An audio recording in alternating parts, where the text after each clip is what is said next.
Hello everyone, I'm Sebastian Y and this is Foundations of Economics. Over the next two videos, I'm going to talk about the monetary system and the banking system. In this video, I'm going to talk about the role of money in an economy.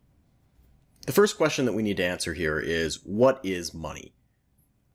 In casual conversation, we often conflate the concept of wealth with the concept of money. For example, you might say that someone has a lot of money, when what we really mean is they have a lot of wealth. In macroeconomics, money has the specific definition as the set of assets in an economy that people regularly use to buy goods and services from other people. Money fulfills three main functions within an economy. Money is a medium of exchange, a unit of account, and a store of value. As a medium of exchange, money functions as a device for facilitating transactions. If there were no money in an economy, then we would have to rely on barter, trading one good for another. The difficulty we run into with barter is that it relies on both parties in the trade having something that the other wants, and that's not always going to be the case. Money allows one person to buy one good from another, and then that person can use that money to get what they want from someone else. This makes it much easier for people within an economy to specialize in the good or service in which they have the comparative advantage. The second purpose of money is as a unit of account. Money gives us a convenient way to measure the economic value of goods and services and compare them with each other. In the United States, we use the US dollar to easily compare the value of different things. If we did not have money, we would be forced to think about the value of a certain good in terms of another good. The third and final purpose for money that we're going to talk about is as a store of value. Money is a way to hold wealth and use it later. That's not to say that other things can't be used as stores of value. For example, holding stocks, bonds, or real estate can be a way to do that. But you can't go to a store and buy things with your stocks and bonds. We have to convert those things into a medium of exchange, that is, dollars, first. Liquidity refers to how easy it is to convert a store of value into a medium of exchange.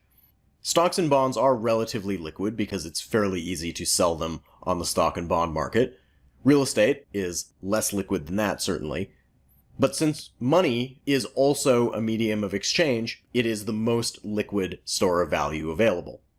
Other stores of value must be sold and converted into money first before they can be used to buy other things. There are broadly two types of money that have been used throughout history. Commodity money has an intrinsic value that would be present even if the good used as money was not money. Cigarettes were a classic example of commodity money. In German prisoner of war camps in World War II, Allied prisoners created their own economy within the camps using cigarettes as money. Cigarettes have an intrinsic value because even if you don't use them as money, you can always smoke the cigarette. The other type of money is fiat money. Fiat money does not have an intrinsic value, and instead it is established as money by order of a government. Most currencies used in the world are fiat money, including the US dollar. There's very little that you can do with a dollar bill other than use it as money. This is also a good time to mention cryptocurrencies, which are a new type of money that have come to prominence in the last 10 years or so. Among those, Bitcoin was one of the earliest and is also the most famous. Cryptocurrency is neither commodity money nor fiat money. Bitcoins have no intrinsic value, but also they aren't backed by any government. The value of Bitcoins and other cryptocurrencies as money remains somewhat questionable to economists. They are not a very effective medium of exchange because most retailers do not accept cryptocurrencies. Historically, they've also had a very volatile value. A volatile currency makes a very poor unit of account, and it's also a very risky store of value.